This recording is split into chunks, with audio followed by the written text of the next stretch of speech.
Ici, nous nous engageons à protéger nos enfants, à protéger le Japon.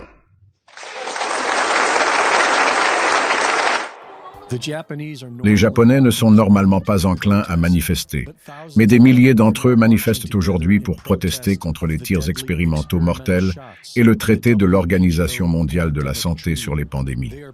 Ils sont ignorés par leur gouvernement et leurs médias, et ils méritent notre reconnaissance et notre soutien. Manifestation massive au Japon. 20 000 personnes environ.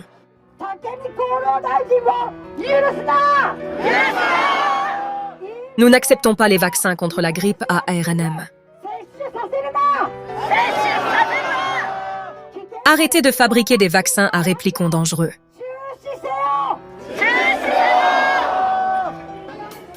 Divulguez toutes les informations sur le traité de l'OMS sur la pandémie et le RSI. Nous ne permettrons jamais à l'OMS de prendre des mesures tyranniques. N'acceptez jamais les violations des droits de l'homme par l'OMS.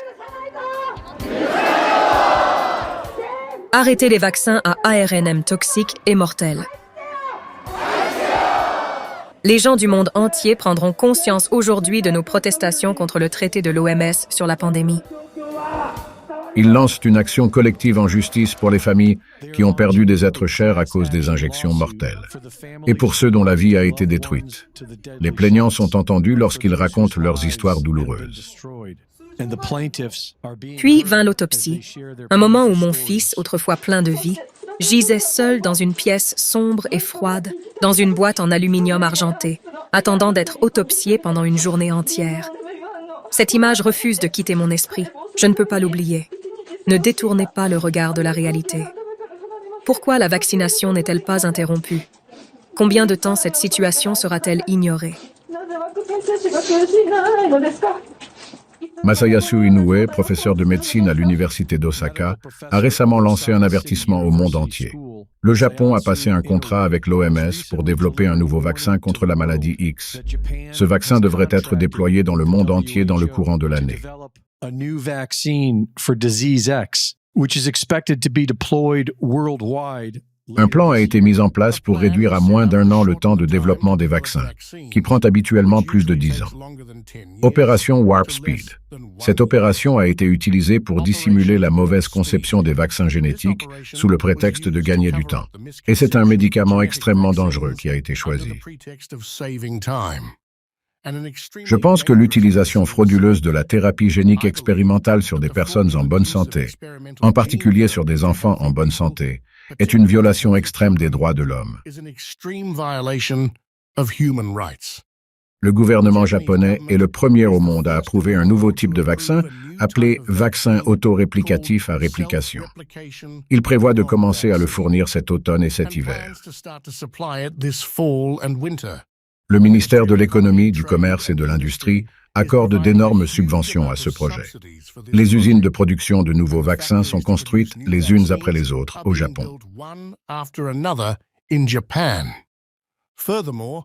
Par ailleurs, le gouvernement japonais sollicite actuellement des essais cliniques à grande échelle d'une valeur de 900 millions de dollars auprès d'entreprises pharmaceutiques qui relèvent le défi de développer des vaccins pour se préparer à la prochaine pandémie de la maladie X proposée lors de la conférence Davos de cette année.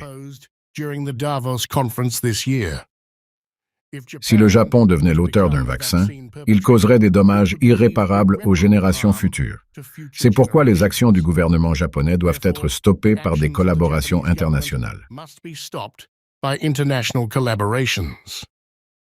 Il est difficile d'arrêter ce mouvement car il est désormais politiquement impossible de changer la situation du gouvernement japonais.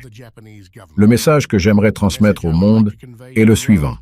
En cas d'apparition de la maladie X à l'avenir, il ne faut jamais faire confiance aux vaccins fabriqués au Japon. Une version finale du traité sur les pandémies devrait être présentée pour adoption lors de la 77e Assemblée mondiale de la santé en mai 2024, ce qui préparera sans aucun doute le monde à un nouvel assaut planifié sous le couvert de la santé mondiale. C'était Greg Reese, journaliste à InfoWars.